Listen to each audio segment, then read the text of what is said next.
Good evening, you are with Henry de Klerk from Ultima Financial Planners on this week's edition of Kingdom Wealth Through Financial Planning, your weekly financial planning program here on Impact Radio, where we aim to inspire and equip our listeners to make better financial decisions. And all of this based on biblical principles. Now, this evening is no different. We are looking forward to having a very loaded, very good discussion, and we are talking this month on or about habits, and especially financial habits and how habits affects you and what impact it could have in your financial planning. We also share a general theme this year about stories and the impact of stories and how important stories are when it comes to education and it comes to learning about a particular subject. So this evening is going to be focused primarily around some stories that I'm going to share with you. I'm going to use some sources which I also want to give due credit this evening, and I'm going to start off with Peter de Villiers and his team created great, fantastic software, including Shadow Match, which is a habits test tool, which you can then benchmark individuals in your office, and you can benchmark a certain team, and then when you recruit, you can take that person through a test, and you can then actually see, is this person gonna fit in well with the team from a benchmark and a habits point of view. It's a great thing, especially if you want to preserve a certain culture within a company. And something that has worked in a team and you want to preserve that, it's a great way of doing that. Now, he's written a small book, a simplified model for understanding behavior.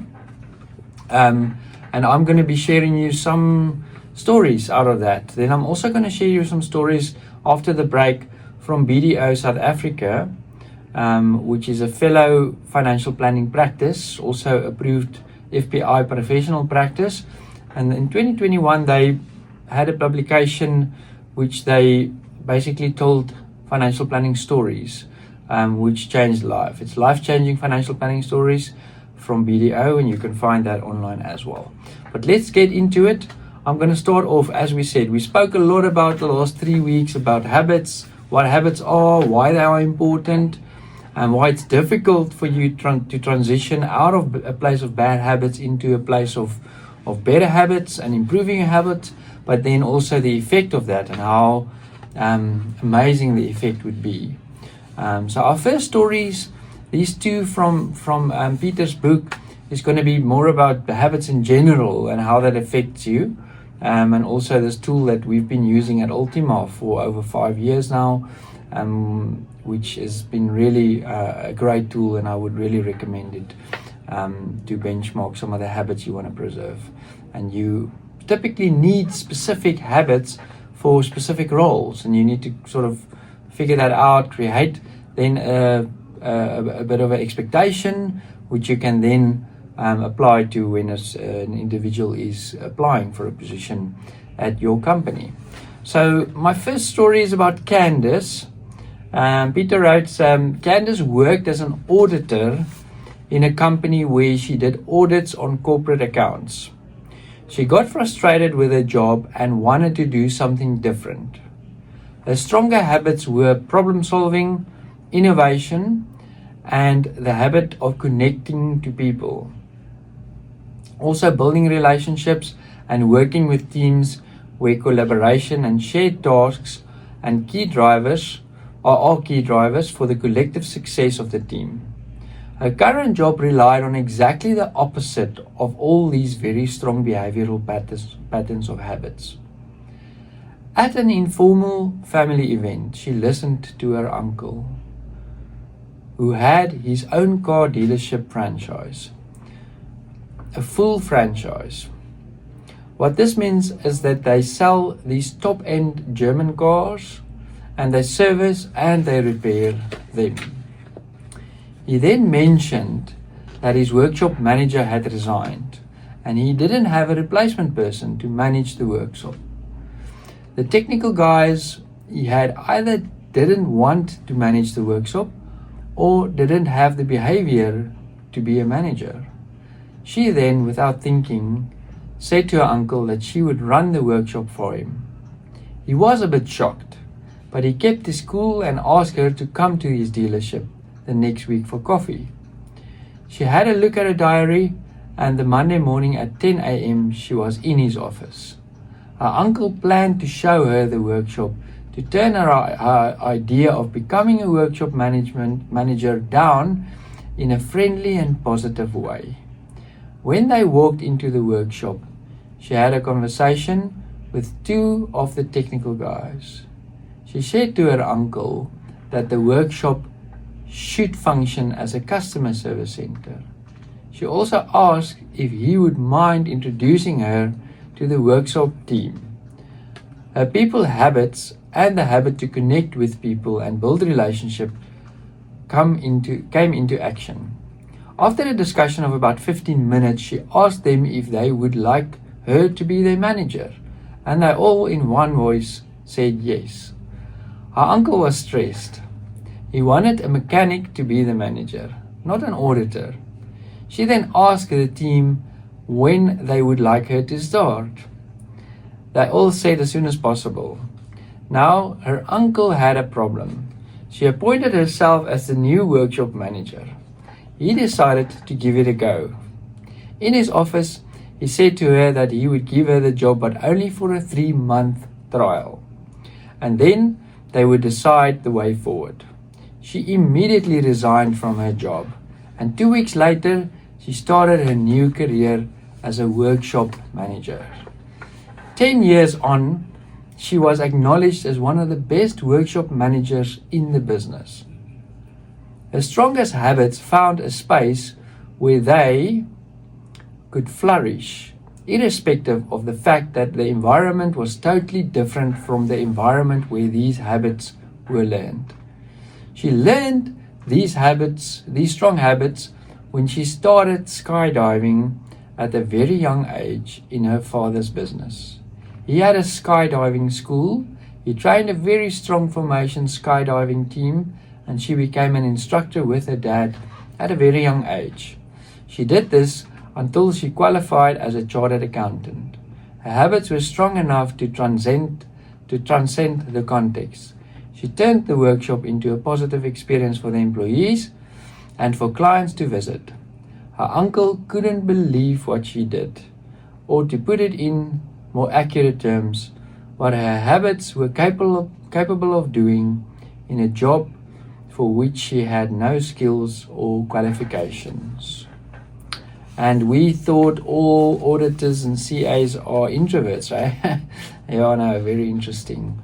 The story here that I shared of Candace from Peter's book, A Simplified Model for Behavioral Understanding. There's another story, a slightly shorter one, which I quickly want to share with you before we go to break. And this is about Andrew. Andrew started as a medical doctor in his own private practice. His patients were predominantly families with everyday health challenges: ear infections, sore throats, muscle pains, eye infections, etc. Once every 3 or 6 months, someone with a more severe medical condition in need of more medical care would come to his practice, and he would then just refer them to a specialist for treatment. Then things changed. His children went to high school, and because they had special needs, the family had to move to a big city. He couldn't get a private practice going, and he took a job at a big hospital working in the trauma unit. His very soft habits were propensity to change, innovation, problem solving, and team inclination. In this context, propensity to change is the habit of adapting quickly and decisively to new demands in a new context with alternative ways of doing things. Innovation is the habit of creating alternative ways of doing things that might or might not be better than the set ways. The fact is, it is different. Problem solving doesn't need explanation, whilst the habit of team inclination is the behavior of working collaboratively with a team who depends on each other for their collective success. Andrew couldn't do the most basic routine tasks, Stitching up a wound freaked him out. Nurses did this as part of their everyday routines. Forcing a pipe down the throat of a patient was something he just couldn't do. Dealing with serious injuries, lots of blood, and people on the edge of death stressed him out to the point where he resigned. His soft habits resisted the learning process, and he went back to a small practice with low-key challenges. We're going to transition, as I mentioned earlier. We are also talking about a story from the BDO Wealth Advisors 2021 publication, Life-Changing Financial Planning Stories. BDO is Wealth. I think BDO Wealth is basically a fellow financial planning practice which we have high regard for. We've got friends there that work for them as well, so we can really endorse them as well as being a good financial planning practice. But they did this publication and I was impressed. It's really stories that people shared that is out in public domain, so I can share it here as well. I just want to give them credit for putting this together. So there's a tale of 3 vehicles that I want to share with you this evening that I found interesting. The financial planner is Alan Heinen, CFP professional. He's also a director and a financial planner. He wrote the following. He said, "I'm not really a car person. As an accountant and financial planner, I have also always struggled to reconcile spending a large sum of money on an asset that depreciates. I recall being very impressed by a youngster a few years ago who had done detailed spreadsheets illustrating how much more cost-effective it was to travel by Uber than to tie up capital in a motor vehicle asset. He sold his car and decided to use Uber as his primary mode of transport. However, I recognize that many people think differently about vehicle ownership, especially those who take great pleasure in driving. My challenge as an advisor has always been to listen to these aspirations and to try help my clients take the emotion out of vehicle purchasing decisions so that they can make a sound choice. My client Susan dearly wanted to treat herself to a luxury German vehicle in her retirement. Although she did not drive long distances, she felt that she deserved some luxury. Her children encouraged the decision and also felt that their mom deserved to have this treat in her retirement. Susan did not take any financial advice. She cleared out most of her money market reserve fund and purchased the vehicle. She felt good about driving her sparkling new car. However, a few years later, Susan did not drive anymore, and as the car had now a low resale value, one of her children started driving it.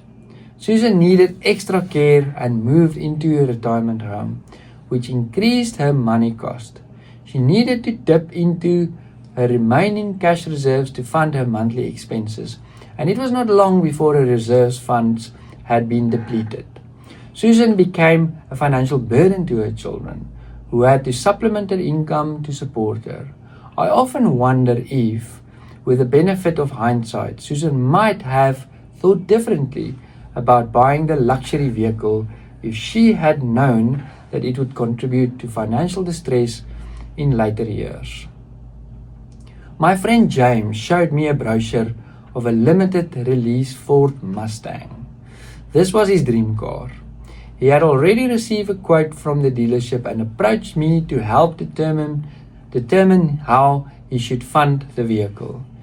James was on track for a meeting for meeting his long-term retirement goals through his monthly retirement and discretionary savings.